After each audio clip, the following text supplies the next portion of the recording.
This is Overtime, a live series brought to you by Lynx and War Room Media, where we talk about basically anything we want. And here are your hosts, Greg Williams and Ryan Ray. Ryan. What's up, man? Hey, buddy. How's it going? Man, it's going good. Good. Happy Thursday. No doubt. Another Thursday. We didn't get kicked off, so we're back. And so that's good. It's good to be back. Absolutely. And I am in an undisclosed location at this moment. Yeah, I was about to say your background looks a little different, but I didn't know if it was I don't know where you're at, but I don't know if you could reveal undisclosed, huh? Hard on this wall art. Okay. All right. So let's get kicked off here. So let's talk about a little bit of oil prices.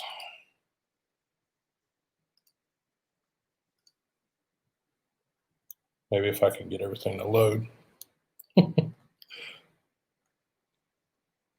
I know the feeling.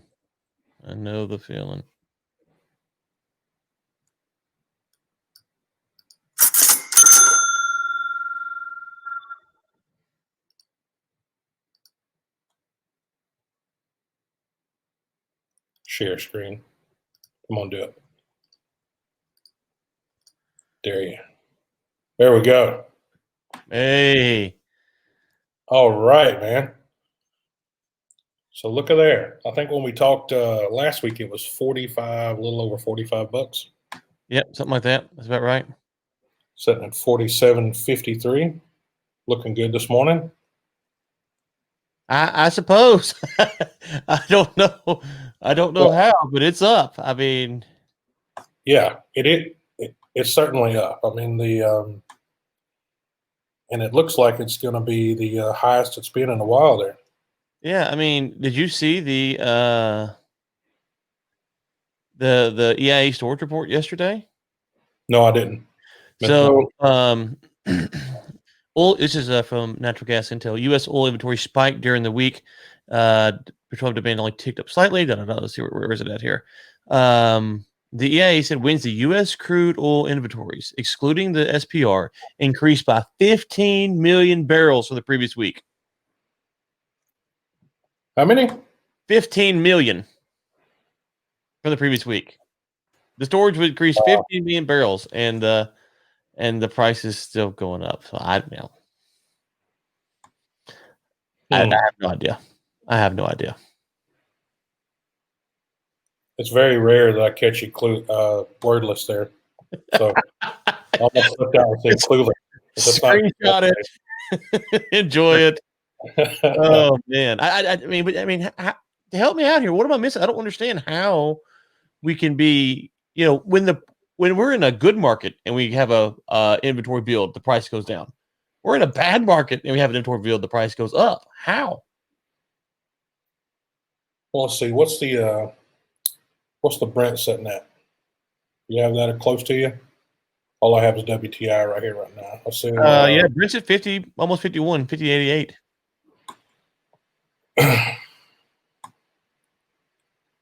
No, I think it's probably some of the same thing that we talked about last week. I mean, although the production increase, from OPEC at 500,000 or whatnot there, but I mean it's still think it's hanging on a lot of pickup and holiday movement and traffic and whatnot. I mean consumption. I mean, no, because if you look at the travel data, the flight data after the Sunday after Thanksgiving is kind of like the biggest travel day of the year, right?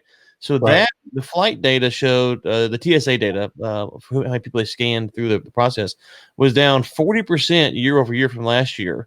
And then if you looked at the gasoline demand data for the past 2 weeks or whatever it was, 3 weeks, whatever it is now, it was down as well. So all of the economic indicators, not all of them, I should say, but a lot of the ones that we look at to measure how demand is coming back, they're not there. And so that's what's, the concern is that obviously we're getting there and like I think we talked about last week, people go out there, start drilling, and then the price goes down. And of course, for folks that are listening to the show, it's, their jobs and stuff. So I mean, listen, I want to be wrong. I struggle to understand how we're getting to this spot to where no matter what happens, it's good news. Like, how is everything good news?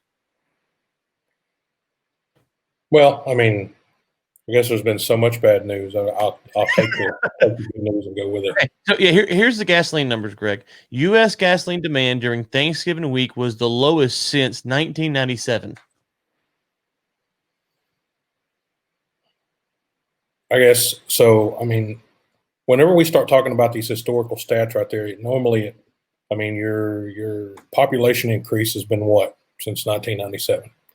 I mean, so supply is obviously going to change with your population. Obviously, people, getting up and getting out of the house and getting on with their life. But I mean, the way you're looking at, if you take if you take this and look at it from you break everything down into a country perspective. I mean, there's different things happening in different countries as far as production and increase. So I mean, take a couple of our other countries where we larger NOCs are operating.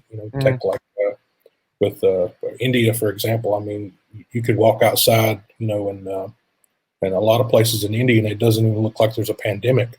So I mean, and all of that's just now starting to come back within the last 2 to 3 weeks or so.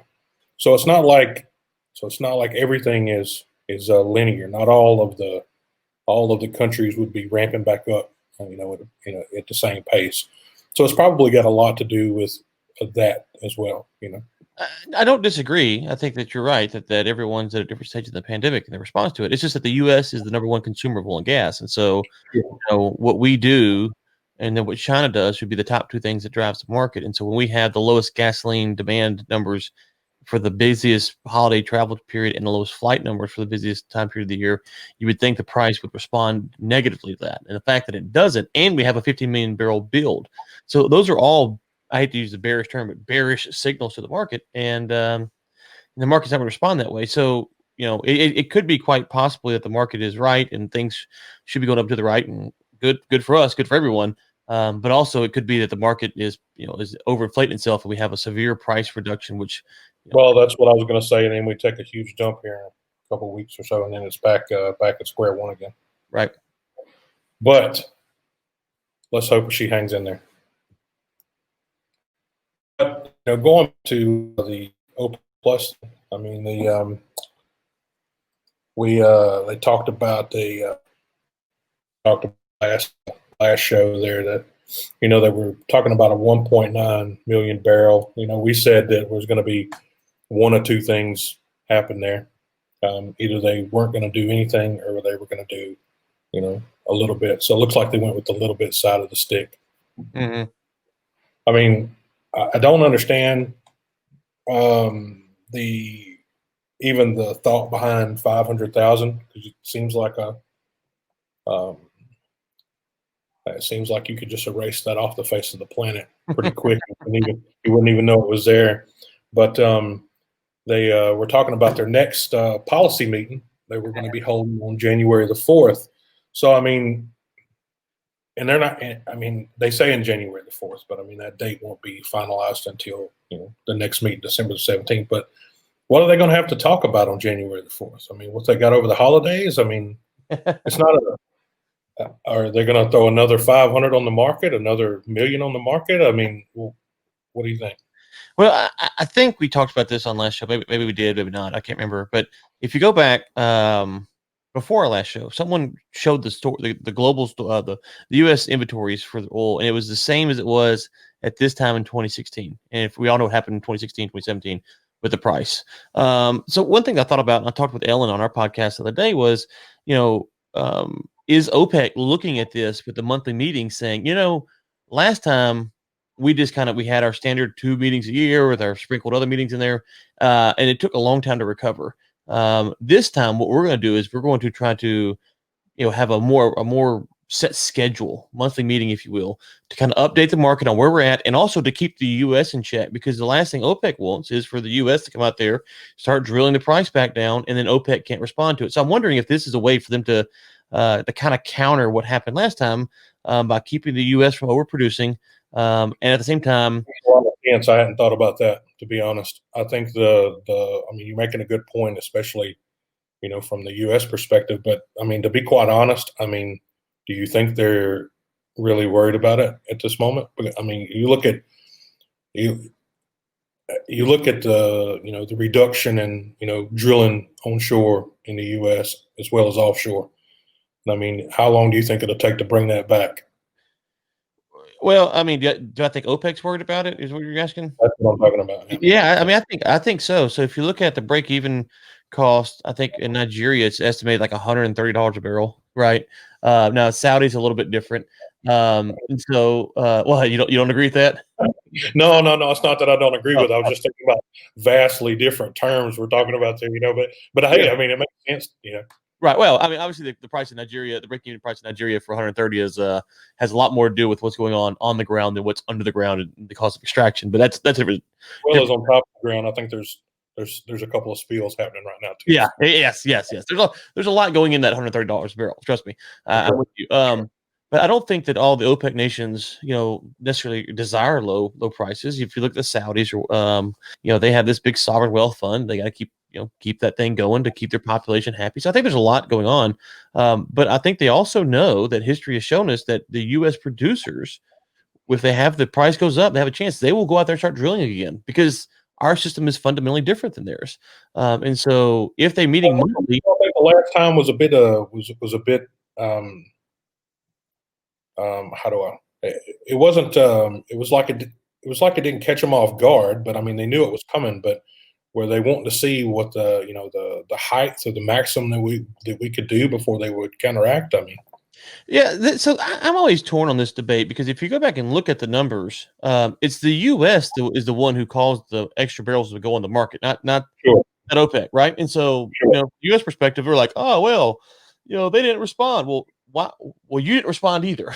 Well, let's just go with it. So, I'm now we get into the monopoly and the cartel and all that stuff, but on some level, I'm very sympathetic to their point, which is, the U.S. caused the problem a few years ago. On the U.S. side of things, I think you better be careful, and because here's one thing I've thrown out there. Let's say that OPEC Plus does kind of have the 500,000 barrel increase, but China starts really booming again. And they're like, you know what? We really need oil. OPEC nation X, Y, and Z, we want to buy more from you. Do you think those nations coming out of a pandemic struggling are going to say, no, China, we don't want your money. We're going to sit here and stay with an OPEC compliance. No, they're going to sell. So I think you could see stuff like that could really strain the system from the OPEC side. And that might be another reason to have the monthly meetings, is to kind of try to keep everyone in line, or at least if they're going to increase, they can act like it's uniformity, and they're all on the same page with her. Yeah. So the one comment here: companies will have pandemic emergency related plans in place, and there will be conservative drilling in the U.S. moving forward. Competition needs to be stable. Yeah, I mean, I agree with that. I think as far as competition, I think if you're talking about Western Hemisphere versus Eastern Hemisphere, I don't think you'll ever be able to ever get that in check. But, the pandemic and the emergency related plans, I do agree.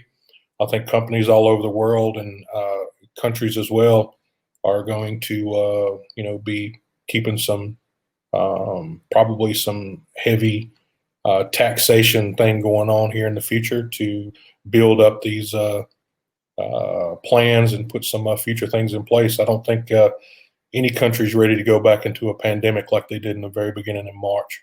I don't think they'll ever be in a place where they would accept that again. So, and just to the last user, I don't know what I did to offend that person, but they blocked me. I can't see who they are. So it comes up as LinkedIn user. So LinkedIn user, from the bottom of my heart, I'm blaming Greg for whatever I did to deserve getting blocked. So there we go.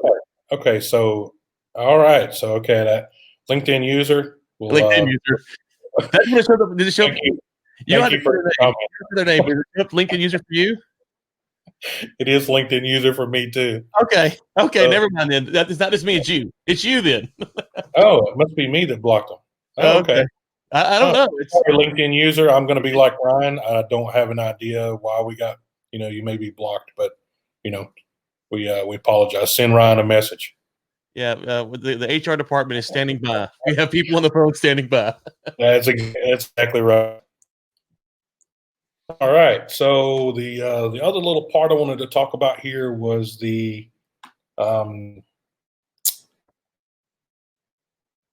some of the job loss come out from the Petroleum Equipment and Services Association. I mean, this is only a tiny piece of what's in the world right now, but I mean, 91,000, on the U.S. side of things for, the service sector. I mean, it seems like a whole huge lot of jobs, which it is. I mean, I'm not going to be sympathetic there for sure. But you look at it on a world scale, that's like not that much. So, but still. Well, the question for me, I'm curious, you kind of have the global scale is, so if you have 91,000 jobs that are gone, it's one thing if if you're in a vibrant economy and a company just goes out of business for whatever reason, but we start having layoffs, right? You kind of have this rolling problem of 400 jobs here, 400 jobs there. Do you think that there is people overseas, companies overseas are doing enough work to pick up some of these U.S. jobs where people can relocate, or do you think that if you're getting laid off right now, it's going to be a long way to go? Well, I think if you're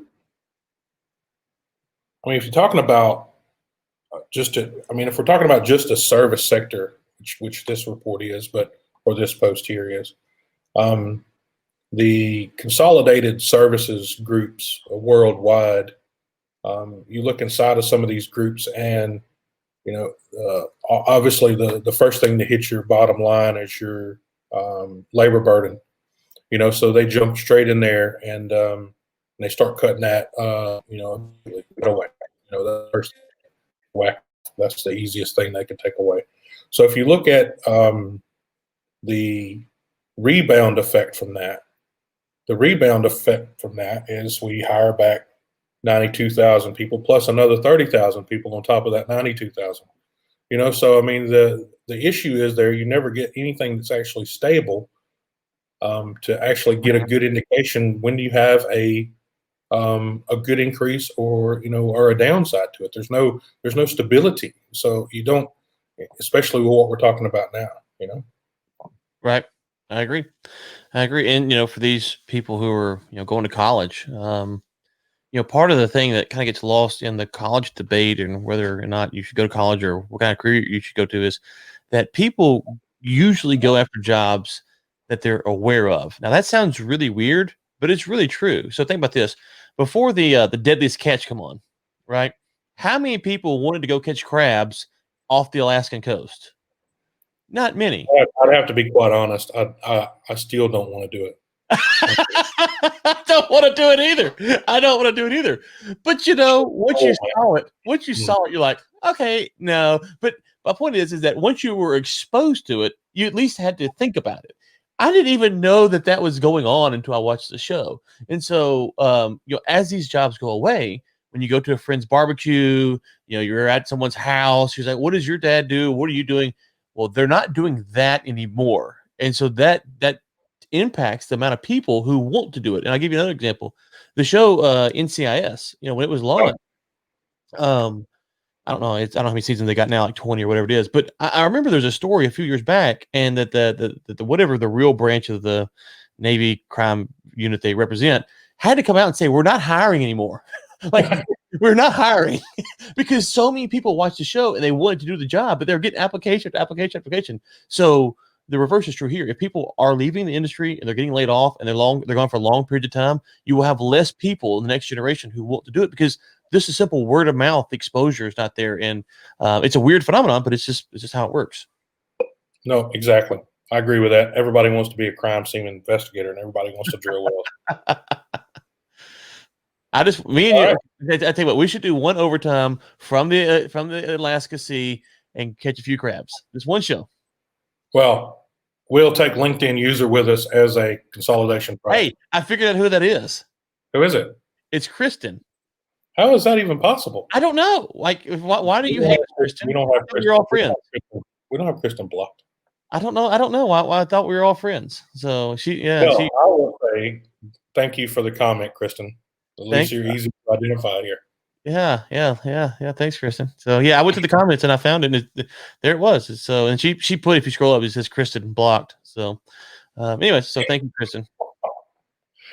All right. Well, I think that's us caught up on the oil stuff there. So let's jump on over here to our business side of things, which is actually going to be.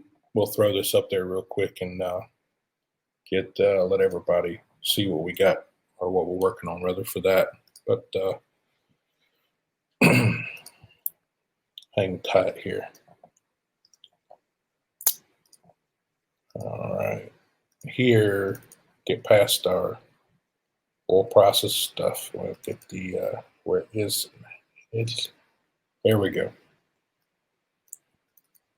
We'll run through our little list of what we got going on today. All right. So we talked about our oil prices, OPEC plus. We run through the job loss there real quick. Hope that picks back up. We're going to cover just a little bit about the Facebook antitrust, the Amazon versus Walmart bonus. I'm really stoked about talking about that one. That was some of the comparatives in the table are just it's amazing. But and we're going to briefly cover the Doordash and Airbnb IPOs.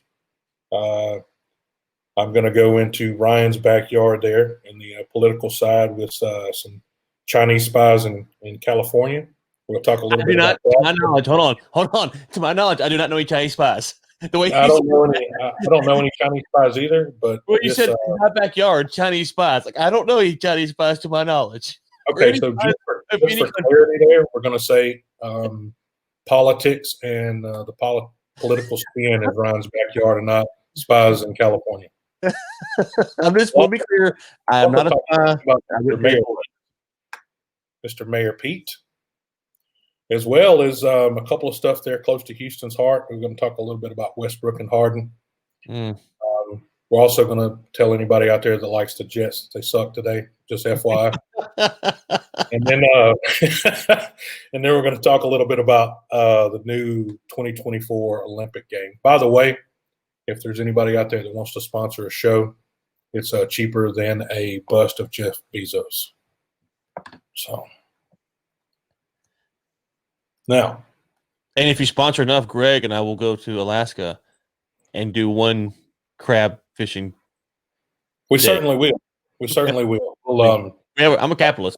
I have a price. We'll bring along the camcorder and we'll take videos and send back to your kids. So, all right. Let's talk about this Facebook thing here real quick.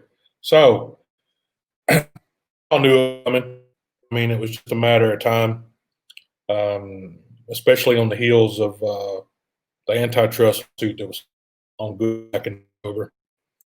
And I think they're working on another one coming up here. I think that's round 2 for Facebook Google. is spending its time. Sorry, my autoplay kicked on. So but the Federal Trade Commission and 48 other attorneys have filed antitrust against the world's largest social media platform as we are broadcasting live on it.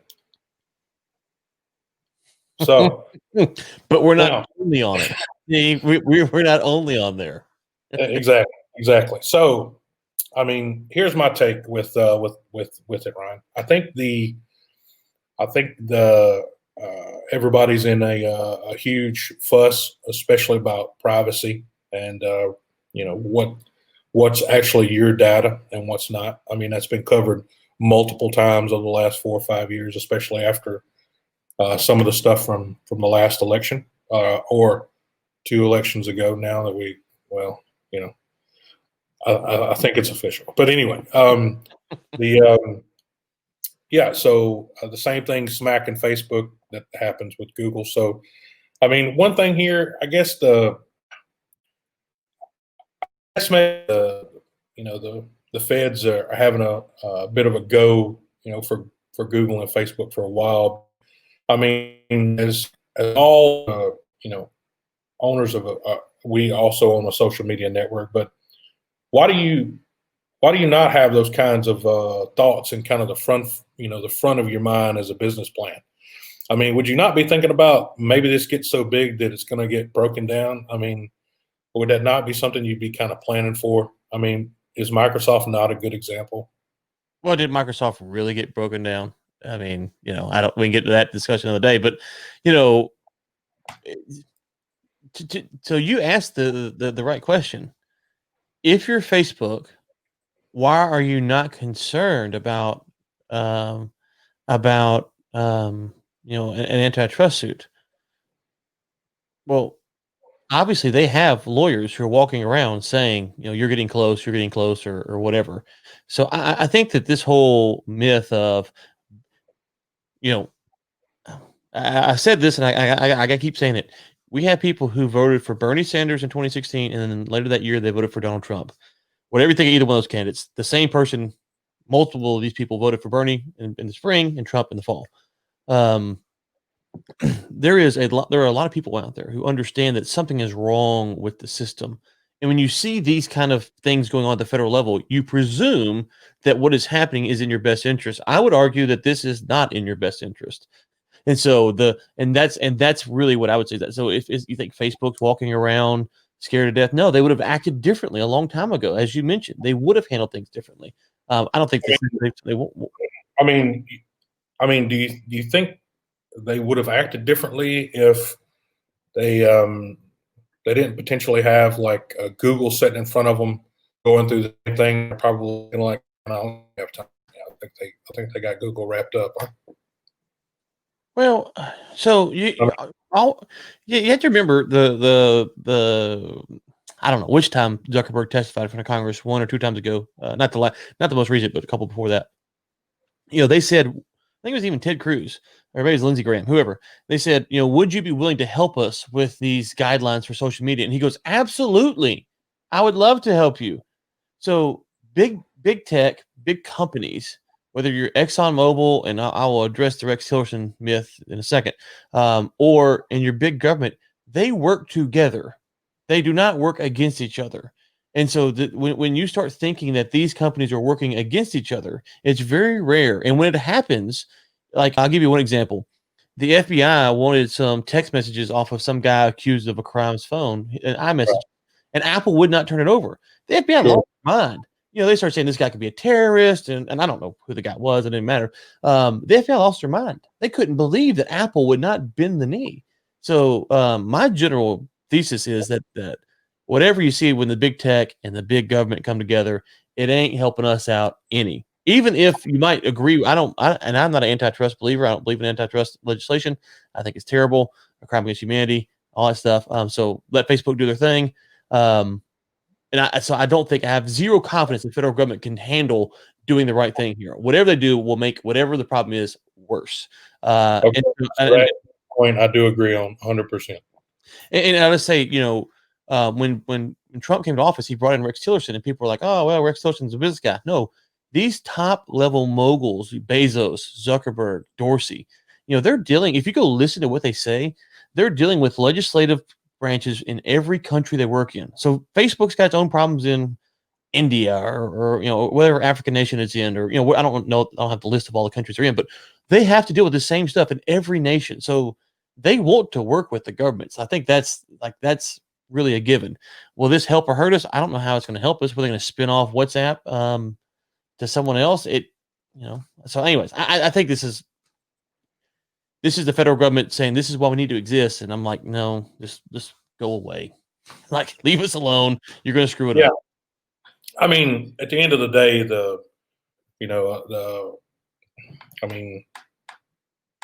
all of it comes from disgruntled Google employees, most of it anyway. So disgruntled Google or Yahoo employees. So that's WhatsApp was some disgruntled employees of previous tech companies. So, Right. I mean, and it was, their largest user base is Asia. So, that's I mean, if they spin off, WhatsApp out of the the U.S. held part of the company, where does it go?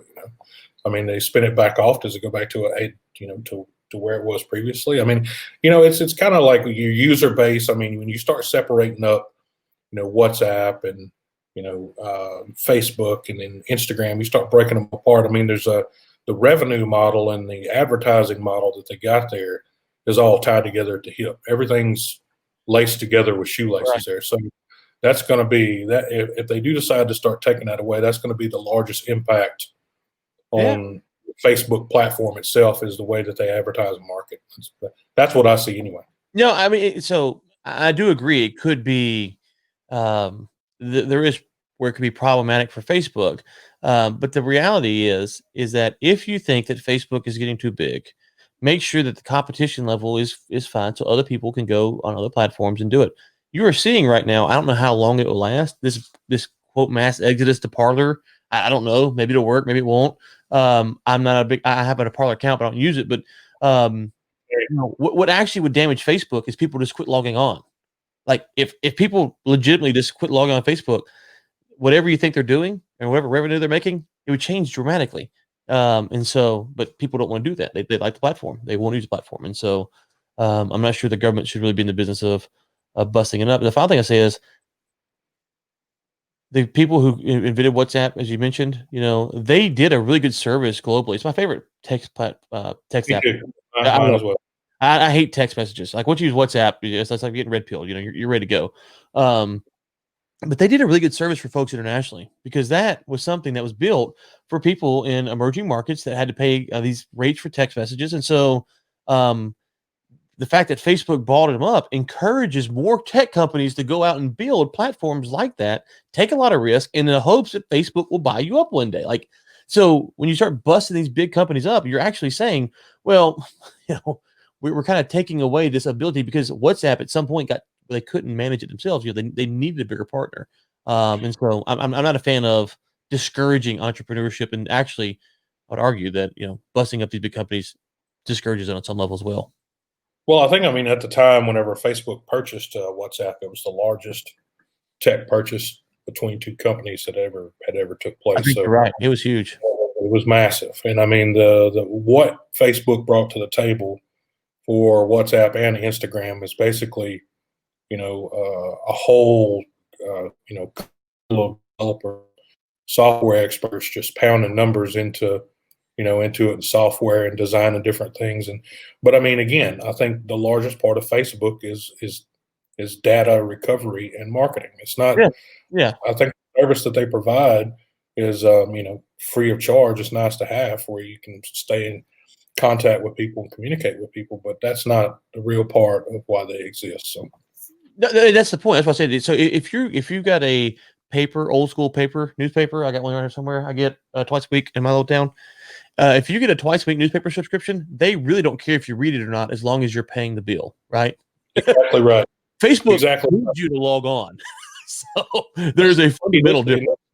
The other point was that, once that that revenue thing gets kind of separated, if they do get broken down after any kind of antitrust thing that happens there, but I mean that changes a lot of scope for their clients as well, worldwide. I mean, you can't reach some of the audiences that you used to reach. You can't reach.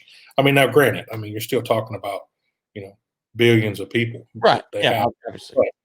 That's combined. That's not single users. So I mean, it'll be a different world for them for sure. Agreed.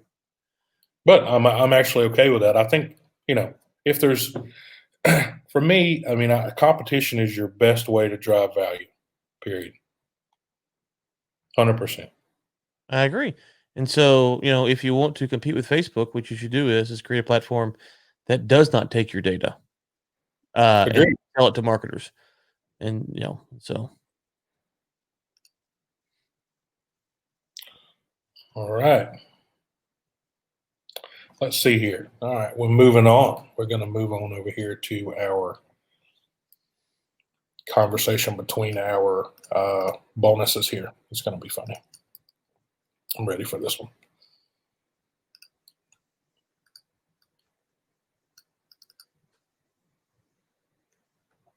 All right. So our Amazon Christmas bonus versus our Walmart Christmas bonus. We're going to put them side by side for just a minute. So, I mean, I'm always a fan of people things that they work hard for. You know, I mean, at the end of the day, that's why we all work. We all work to support our families and all this kind of wonderful things, all the things that make you feel warm and fuzzy on the inside. So but just about I mean, Amazon, which employs 798,000 full and part-time together as of February 2020, and 500K of that 798 is in the U.S. So they've come out and said 300 be paid to full-time employees that were full-time through the period of December the 1st through December 31st. And 150 will be paid to part-time people. So, but they will not receive said bonus until after January 1. They say the payout is in the amount of $500 million for the whole shooting match. So in my roughneck math, I come up to like 239 million that was missing there, but we'll cover that in just a minute. But so Amazon expected revenue for 2020 is 372 billion. Now, jumping to the Walmart side, they're saying they have 1.5 million employees, so that supposed to receive. They match the bonus, so 300 and 150. Now, say that their bonuses will be in the excess of 388. Okay, so they were a little bit closer in their math, right? So I got to give them a bit more credit. They were better at advertising it. So Walmart's expected revenue for 2020 is 524 billion roughly.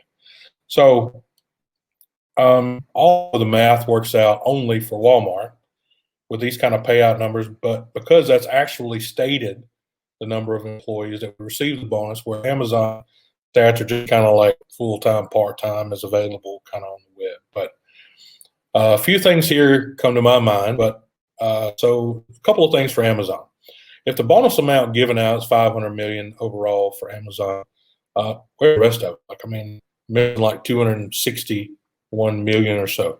I mean, and that's, 798,000 are full-time, which they're not probably all full-time. Like you said, there's probably some part-time people thrown in the mix too, but maybe someone can leave a comment or, maybe where the rest of it's at, maybe it's the Jeff's divorce payments. I mean, I'm 100%.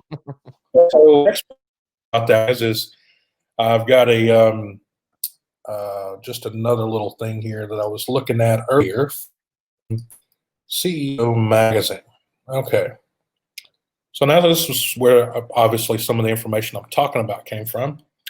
But if you look here, it's nice that they call it, Christmas bonuses for hundreds of thousands of frontline employees.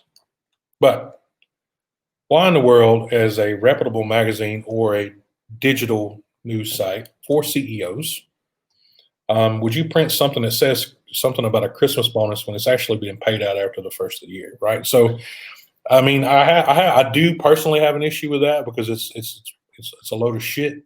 But you take, according to sitechecker.com, CEO Magazine has over 300,000 web visits a month. Now, 300,000. Now, you take that and say, so 300,000.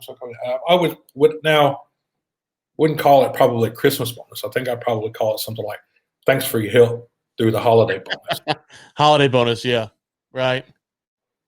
So the other part about it from Walmart's side, okay, being the older of the two companies by a long shot, but touche to Walmart, that was Amazon, with their kind of published amount, right? So it was more in line with the numbers, yes, but their revenue is going to surpass Amazon by like 152 billion this year. So, I mean, in all realistic terms, you could have probably spent a little bit more based on your revenue, right? So it's great that you matched it, but it probably would have been a little bit better if you'd have thrown a little bit more on top, Yeah, so I'm always torn over the bonus debate because so revenue is not profit, as we know, and I have no I haven't looked at their profit numbers, so I don't know what they're saying for that. But Well, no, I just generally just running through the revenue as you can skew the whole thing if you talked about it from a profit perspective. oh yeah, that's the problem is that you don't really know. It's because they can start playing all these fancy accounting games and stuff like that. Exactly. And so I mean, I think that, but I do think they were a bit low. I mean, I would imagine they're low. I'd imagine they're low. And so I'm not disagreeing with that. I'm also, but here's my question for you. And I don't. I'm just sitting me putting a theory out. I don't know. I'm assuming that during the holiday season. So let's just say, here's a tennis ball. Okay, I don't know what this tennis ball sells for on Amazon. The 3-pack of $10 or whatever, right?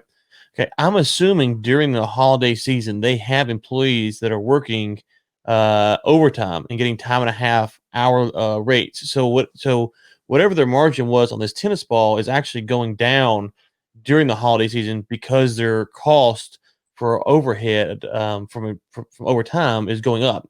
I'm not saying that means anything to do with the bonus. I don't know what it means, but I would guess that'd be the case, right? I mean, I think yes and no. I think yes, you're right that the margin would be going down, but the other side of that coin would be their sales would be going up. Right. So They're selling more tennis balls. I agree. They're selling more tennis balls, but at a lower margin. But the employee is getting paid time and a half over 40, whereas in a normal time he wouldn't.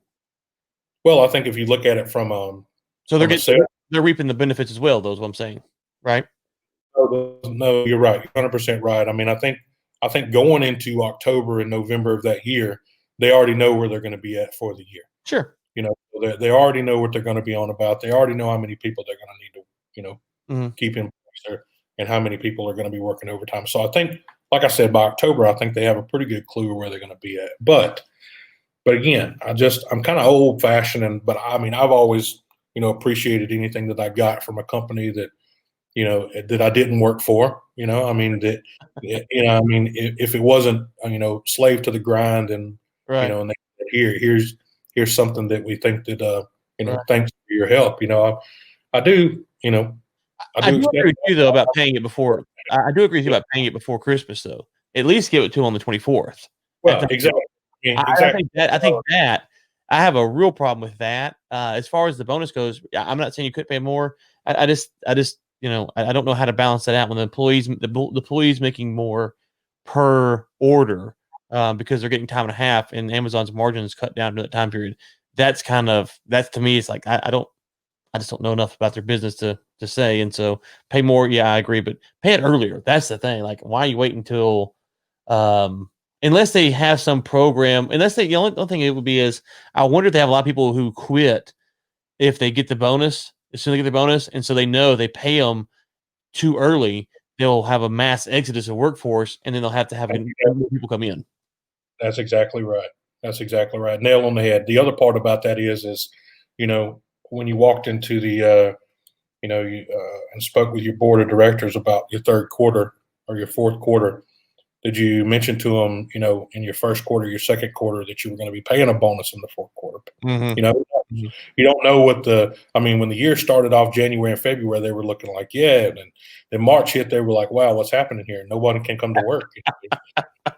There's all these people in the factory. I mean, again, look at some of the stuff and these people going back to work. I mean, I think the bonus amounts were low considering this single factor right here. I mean, when they went back, in the end, I mean, didn't know what they were going to be dealing with in the stores, the deliveries and the packaging areas. I mean, they really didn't have any idea. So, they could have potentially just said, okay, I'm packed up. I'm, find something else to do, but it looks like they hung around. I agreed. If any comments about this kind of conundrum between the two, just feel free to leave it in the comments of the video. I'd be more than happy to reply back whenever I read them. So, but okay, so getting off of that. So just roughly and quickly mention the Doordash IPO yesterday, the popular food service delivery company public yesterday. They started out at 102 Washingtons a share, and it took off like a rocket, closed at 189.51, or 86% above operating or opening cost. Sorry. My first question here was, what normal American can afford a new IPO with this cost? Like, there's a direct purchase feature to the IPO going public, right? So I get it. I mean, the average U.S. salary is $36,000 a year, so that breaks down to $692 a week.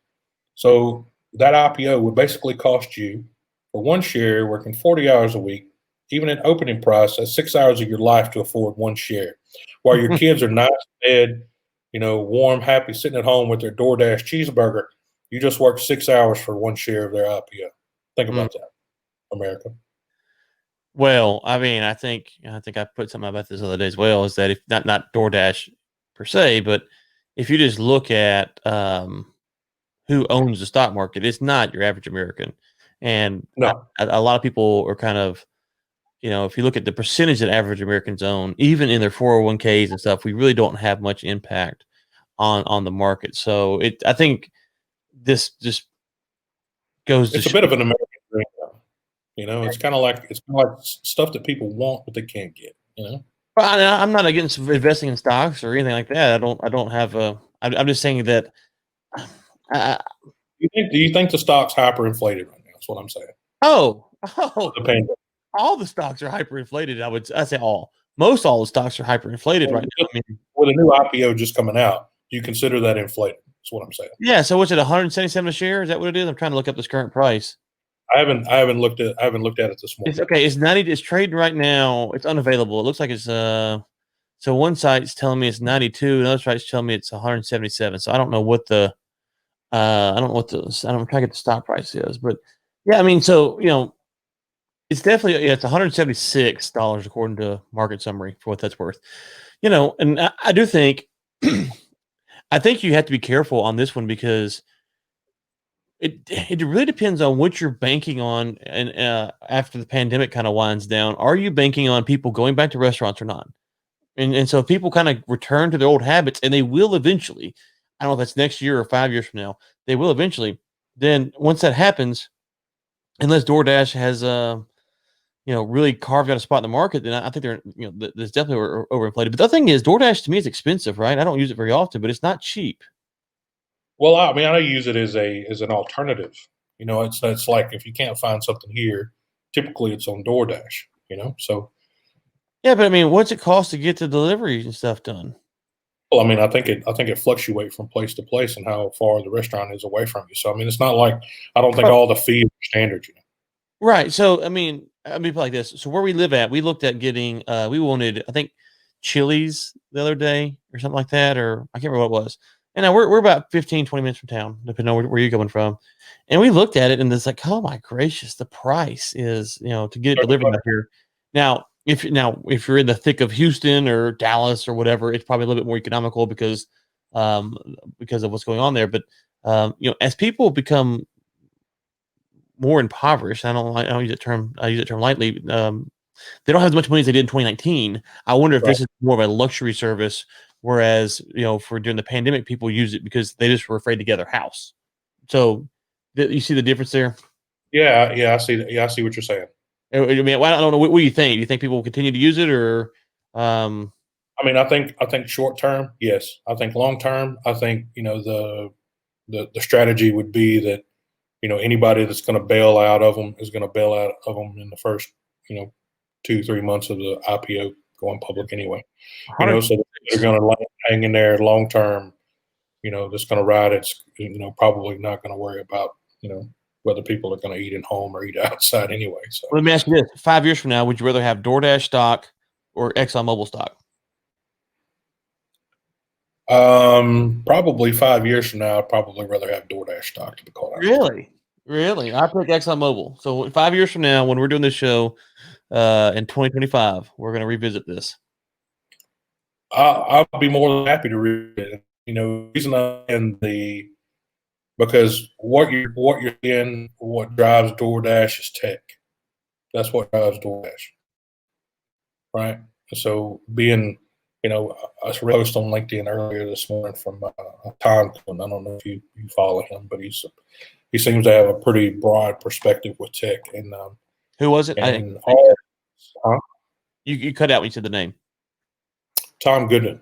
Okay. I don't follow. I will though. He's like this. So part of the stuff he talks about is a lot of future stuff. But when he starts, he started this morning on DoorDash, and of course today Airbnb. Do you have Airbnbs right there close to you? What they opened up at? Yeah, we live in a gated community, so I don't know if they allow them in here or not. I think there is some stock right there in front of you where you were at with the market. Did you have on the computer? Was you looking at? Sorry. So Airbnb should have went open this morning, or should have went public this morning as well. Yeah, let's see here. Airbnb.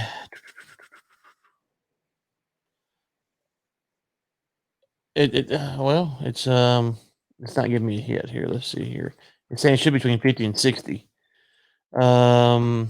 says talking about, they were suggesting it was going to be about a 30% jump on this one, so not as high as Airbnb, but so not as high. It's at 68, what they're saying. So I don't know. So market's forecasting 30%. So normal American people buy Airbnb. So jump in there and get it. What's going on there today? So, but it has a potential to pull the socks off the rooster before the end of the day. It was one of the largest ones that's come on the market. So, yeah, well, I think Airbnb has a better shot long term than DoorDash. I would say so. I think the market for Airbnb. I still think there's explore areas for Airbnb. I think when you start talking about the cruise ship market, there's no such thing as Airbnb on a cruise ship. So I think there's still some unexplored areas for them. That's true. Maybe the crab fishermen down there probably have a bed in the boat. So. Yeah, no doubt. All right, move on here. Let's go over here to our little politics session there, Ryan. You ready? I'm ready. Born ready.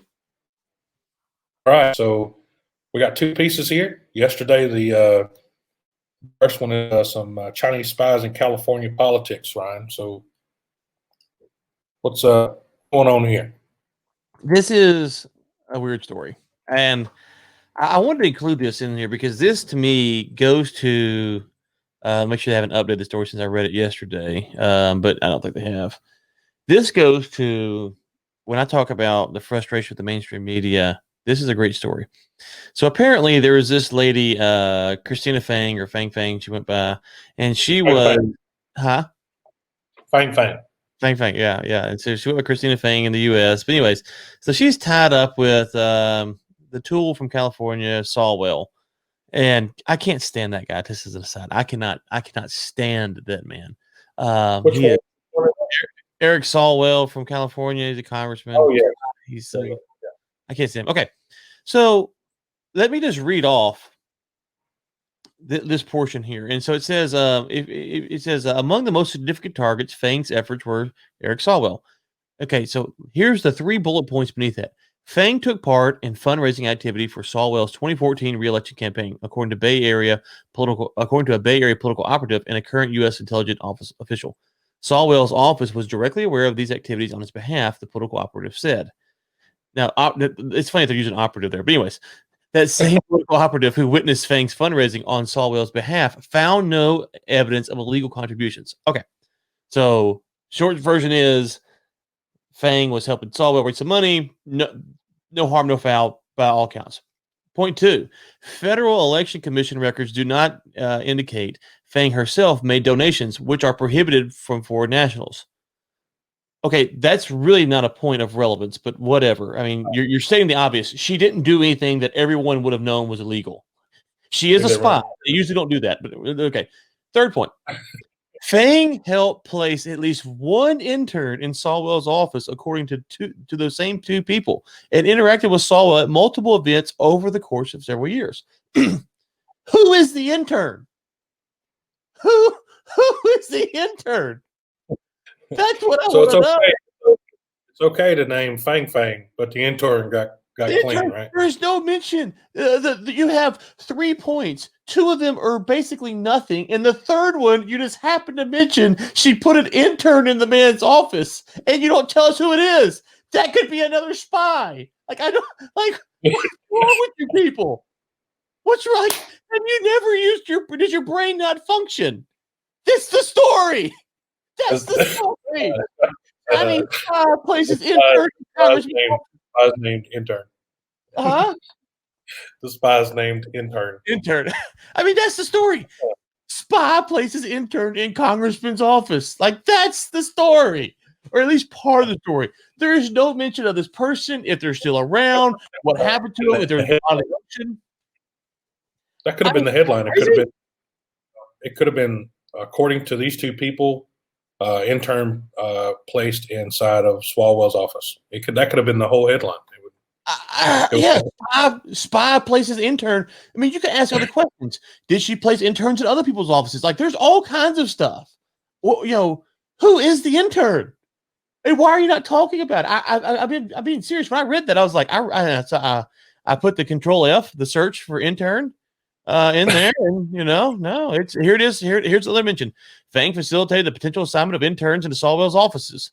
Now, there's interns plural. Okay. The political operative. In at least one case, an intern recommended by Fang. So they didn't want to leave out the fact that there could be more than one. Yeah. And in one case, it could be the D.C. office. A U.S. current intelligence office confirmed the intern placement. There are interns in this man's office who you're saying were placed by a Chinese spy. And you're not even talking. You're telling me that the spy didn't break the FDC rule for campaign donations. I don't care about that. Who is the intern? They don't know. No idea. I have no idea. That's the one thing I wanted to know. That's the one thing I wanted to know. And now the American people want to know. They should. We should have a congressional hearing over this. Not over Sawwell, over the reporter who wrote this story. Like, how are you competent? Exactly. Let me see here. Who the hell is this? Oh, it just drives me crazy. And then Anthony Al Ibrahiman. Yeah, the other thing that was interesting was so apparently Fang was sleeping with some mayors, right? Okay, and the FBI got it on surveillance. Sorry, Mayor. Hope you're not married. But yeah, me neither. I was thinking. I thought it mentioned it up here. I thought it mentioned favor. It's down there a little bit further down towards the bottom. Under keep on going down. Keep on going down. Keep on going. You got keep on. Come on down with it. Come on down with it. Come on down with it. Come on down with it. I'm coming. Come on down with it. There you go. Come on. Wait. Is this it? It's under the part where it's the guy. It's got a guy in a suit with the gold badge on his chest. Right there. There it is. Okay. So it says. Oh. Yeah. Now. Okay. So here's the reporting from Axios once again. At a 2014 conference in Washington, an older, which is subjective, but I'm assuming 60s if I had to guess, Midwestern mayor. Now, they've mentioned this mayor in the story a few times. You're thinking like Chicago, Detroit, Indianapolis, Columbus. That's how they've led you to here. From an obscure city referred to Fang as his girlfriend. Okay. So I have to ask, and this is a serious question here. If Fang is going around sleeping with obscure mayors, is she really that good of a spy? Like, if she can't discern an irrelevant mayor from Podunk, USA, is she really that qualified to be a spy?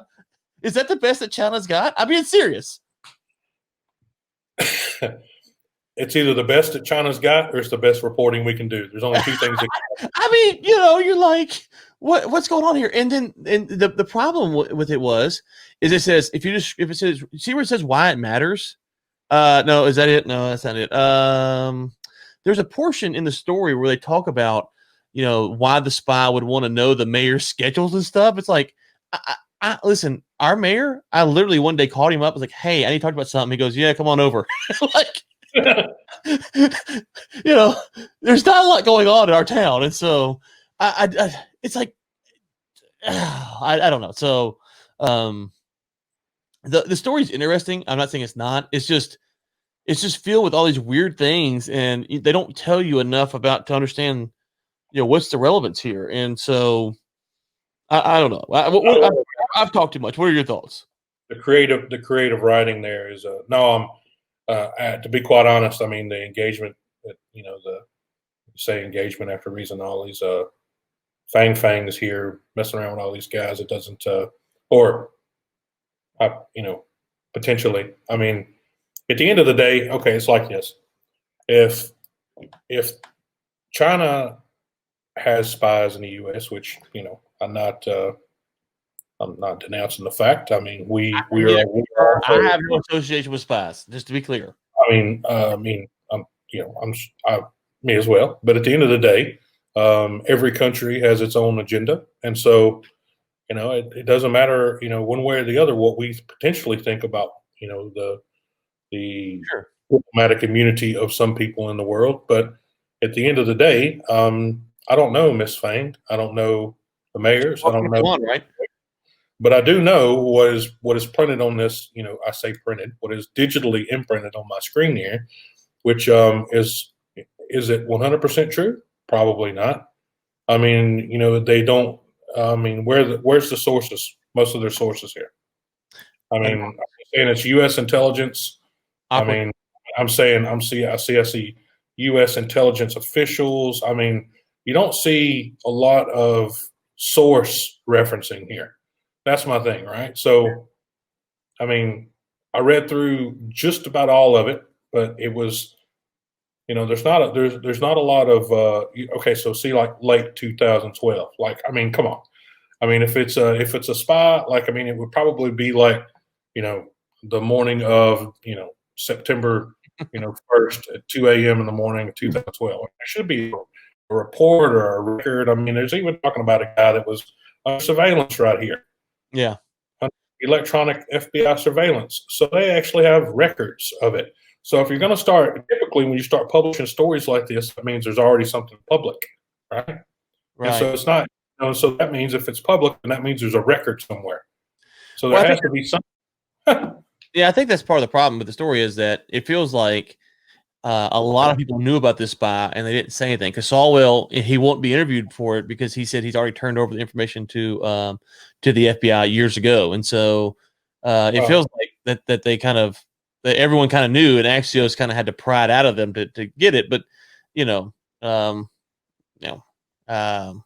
looks like here it says he was shocked. I mean, I don't know. But read when that was.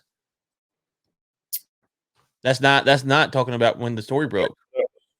Oh, okay. Yeah. So the FBI alerted him years ago about it. And so he turned over everything. So yeah, he discovered in 2015. So he's known for 5 years about this. Right. And I mean, I would love to hear his comments on Russia meddling in the U.S. election, because I still don't know who the intern is. Okay. No. Still don't know. Intern. One more story here. We're going to go to sports. So that's we're going to jump over here to Mr. Pete. Now, you have some comments on this one, Brian? Shoot, go for it. I mean, I don't know. I think when you look at the Biden administration, and I made my stance clear on Biden and Trump, I think, in my newsletter. If not, I can make it here. But I think what? No, I was thinking about getting another one of those nasty grams. I was thinking about the unsubscribe button. You know, I think that, you know, if you voted for Biden, so part of why Trump won was people were tired of the Obama being the empty platitudes, placating to you, things are gonna get better, and they're really not. That's why part of why Trump won. By the end of 2016, people felt like the things were getting better for them. If you supported Biden and you thought that we were going back to something better, then maybe you enjoyed the Obama years, and if you did, good for you. But Mayor Pete, Janet Yellen, all these appointments are not. I mean, we are literally going back to the Obama administration. Now, you might like that. That might be good for you. But I don't think that's exactly what Biden was pitching himself as, is going back to the Obama administration. He was pitching himself as bringing stability. I definitely agree with you there. And so Mayor Pete, the question is, I mean, I don't know much about Mayor Pete, but you know, what is his connection with China other than, I mean, he was in the Navy for a little while. I don't understand, you know, you can be very critical of a lot of Trump's foreign appointments. I don't know, does he have a connection here that that you know about that would make him the person for this job? No, I don't. I'm not aware of any other thing. I mean, let's see. No, I don't know what would other than some possibly McKinsey, which makes him less qualified. Did I say that out loud? Yeah, other than some possibly some ties, some deeper ties into the Democratic Party there that would raise him up to that level. But I mean, this guy is, has said before, if I'm not mistaken, I could be corrected later on, but like he wants to make a presidential run in his future. Like this is he's yeah. This last one he couldn't beat Biden out. Yeah. So I just think that, so let me just play this. I'm not saying that Mayor Pete isn't qualified because of credentials I don't know about. He might be a very sharp cat. He might know all this stuff. I have a feeling though that that how they're going to cover the China coverage moving forward with Mayor Pete, with Biden, will be different than how they have under Trump. I think Biden will handle it somewhat differently as well. But I just know that there's a lot of people that follow China that have put forth names of potential good ambassadors to China. Mayor Pete was never one on that list. And so I just found it really odd that of all the people, he got that. And the final thing I say is, did Mayor Pete jump out? Did he drop out on Super Tuesday? I'm not sure.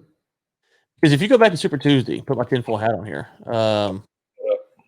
All of the Democrat contenders that were challenging Biden dropped out on Super Tuesday, which left Warren and Bernie, which were going to split the votes. And so I've wondered if this is kind of like the payback, like, hey, you dropped out, and so we're going to go ahead and throw you some posts, or you'll go live in Beijing for a little while. Comment here real quick from Vincent. Pull it up there. Said, swallow hard to be good at Chinese checkers by now.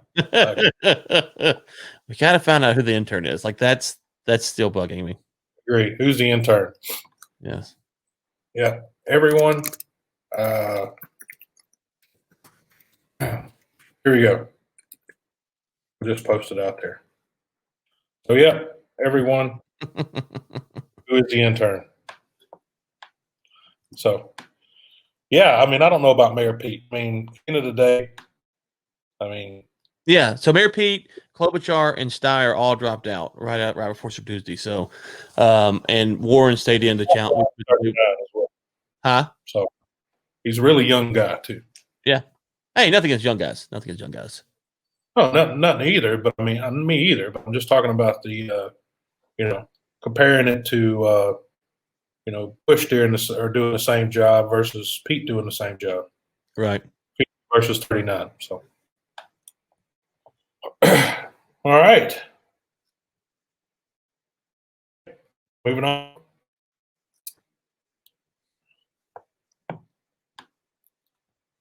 Let's see. Maybe Mayor Pete can swing something out of his pocket. So maybe we can. All right, man. Let's talk about a little bit of Russell Westbrook trade real quick. Moving out of the politics realm into the sports realm. So, what's your take on the Westbrook trade? I know it'd been around a little bit. They talked about it back and forth a while, but I mean, again, I think you start talking about Westbrook and Harden.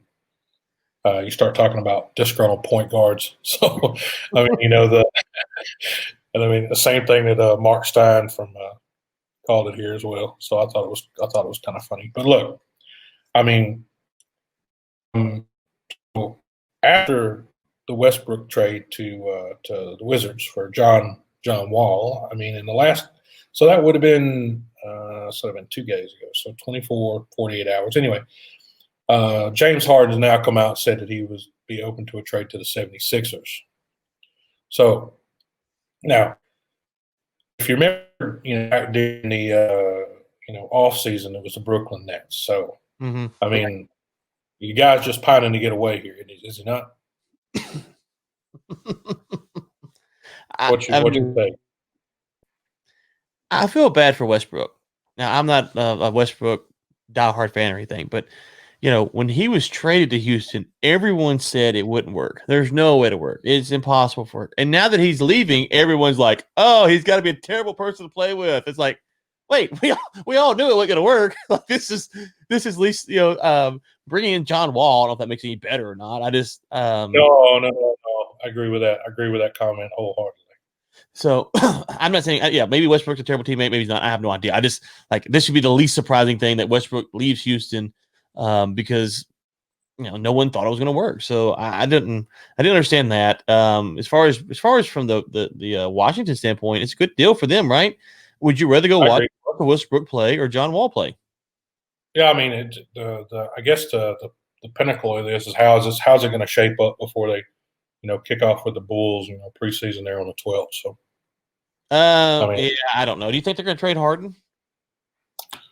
I don't know, man. I think Harden's got some, of course, local ties. I mean, he's got a few things going on there, but I mean, just look there from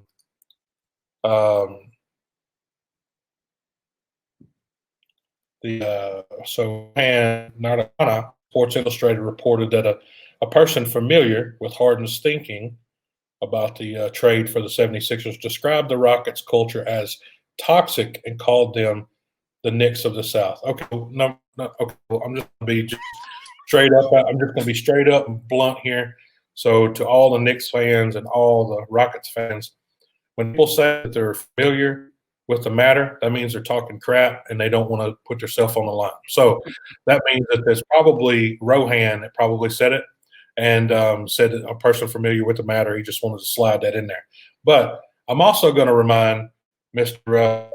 Carr that there's not many Charles Oakleys running around in Houston with the Rockets these days. Yeah. So, yeah, unless you're arrested in the middle of the court, I don't think we're at that point yet. So comparing them to the Knicks, I mean, well, the Knicks have been the worst franchise in the NBA for like 20 years now, right? Yeah. I mean, I'm not a Rockets fan necessarily, but I mean, come on, compare the Knicks. Come on now, like they're bad. Yeah, no, that's you basketball fans out there be looking to shape up for a different year for the Rockets for sure. The final point here I bring up about Mr. Harden is, if he is traded out to the 76ers, how does that bear out to his new restaurant, right?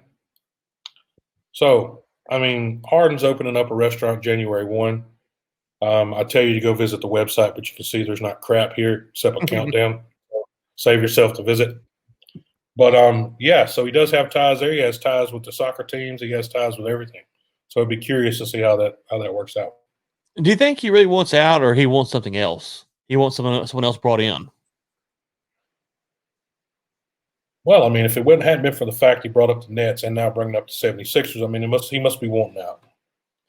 Well, so, yeah, I wondered because going to the Nets was really weird. I didn't understand that fit, but okay, whatever if he wants it. But I didn't know if he's, now they move Westbrook. I don't know who they can bring in. That's the problem. I don't know if there's anyone they can bring in. But if he's going to go to the Nets, would be third fiddle, and so Kyrie ain't gonna step down. KD will play a little bit, but I just Well, I mean, I think the idea with they were paired when they made the trade for John Wall. They were pairing. They were pairing them back up. John Wall and his partner there. What's his name? Beasley. Yeah. So they were putting them back together again, thinking that could be a potential bond that they could create there to maybe bring back some magic for them, but who knows? All right. Yeah, it's going to be interesting. So, just another quick one. We'll talk about these Jets, man. So far, the so the Jets lead 2020 after 0-12 going into week 14. They're looking for a QB, CB, and an OT. After their loss to the Raiders last week and the firing of their defensive coach, which happens to be Greg Williams. Not our Greg Williams though. No, not me. Not me. It's 1G. Well, that's 3 G's. So I have 2 G's. But so for those that didn't watch it, they allowed Darren Waller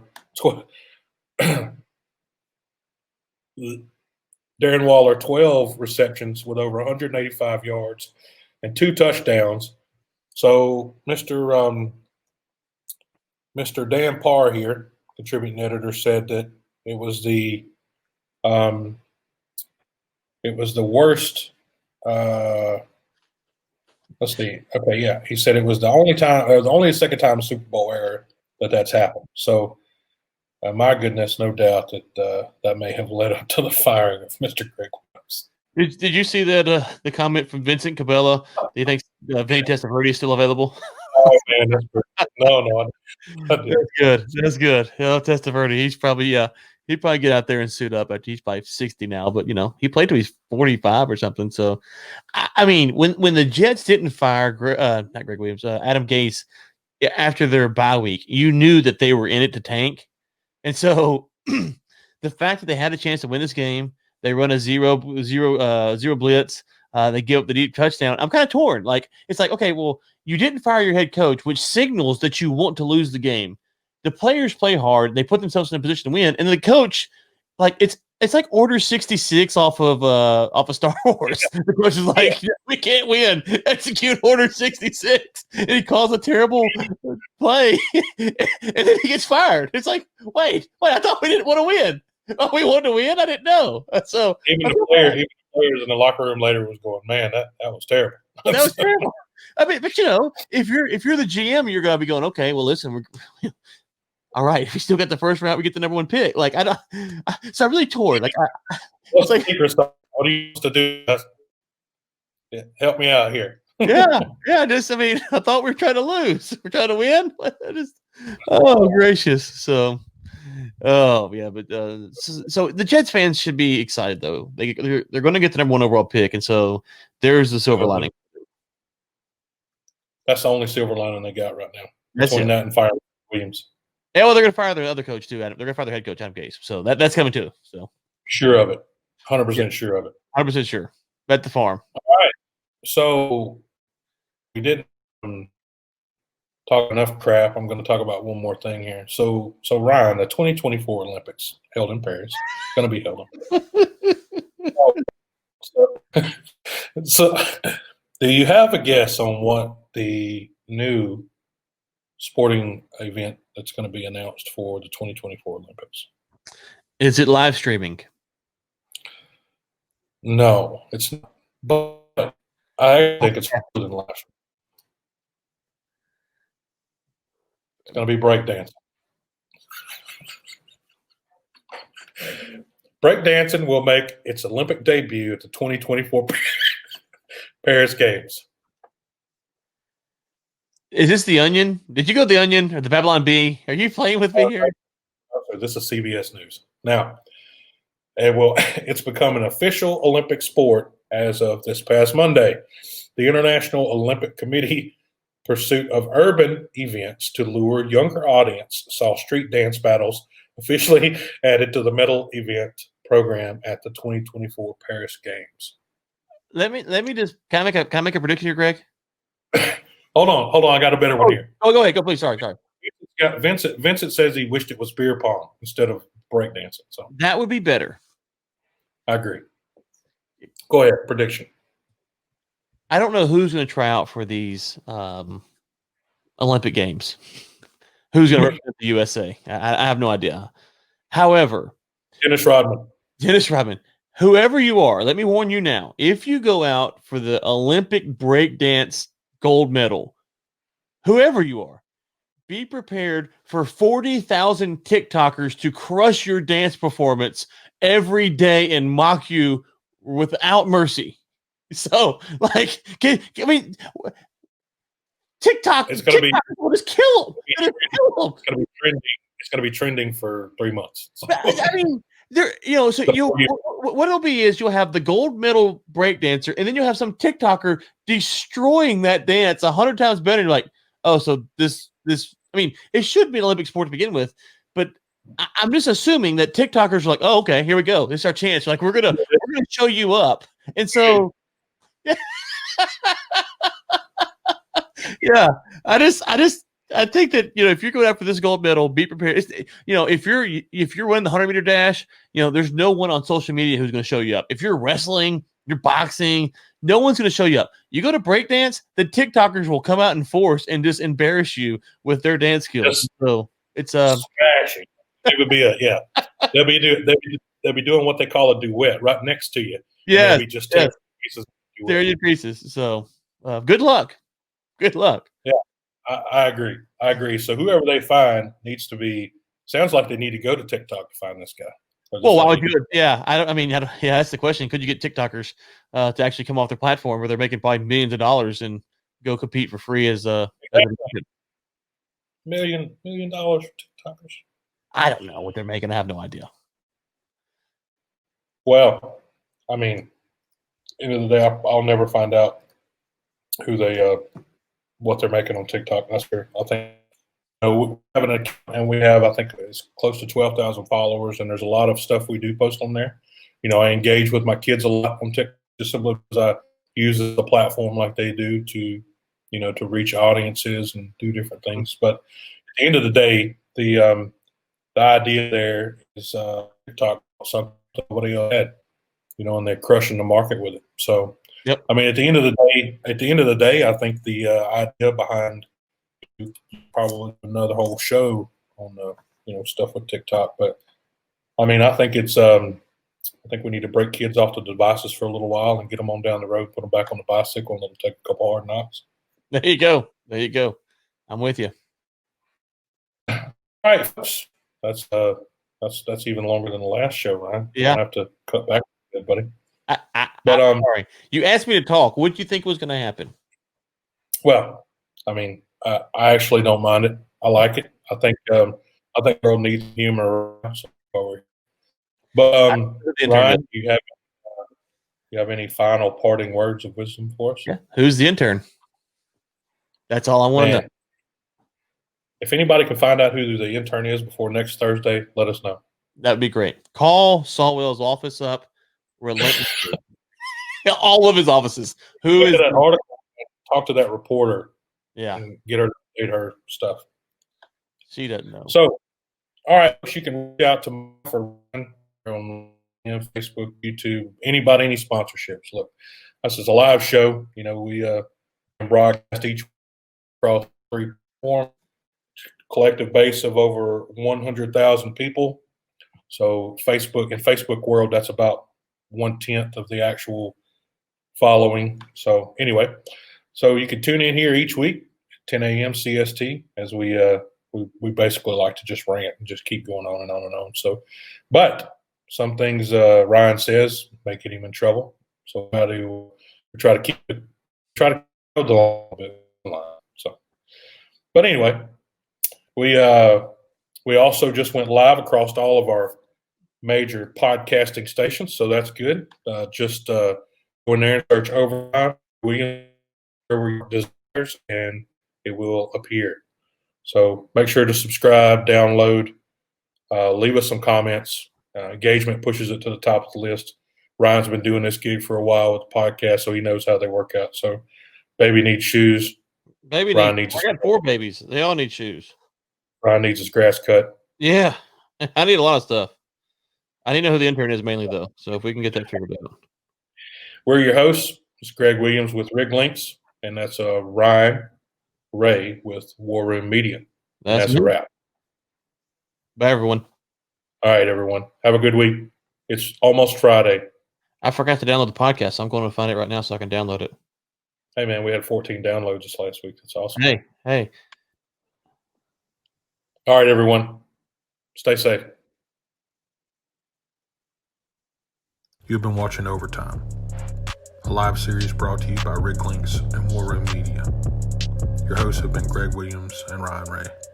For sponsorship opportunities, send us an email at info@riglynx.com. Tune in next Thursday at 10 a.m. CST for another live episode.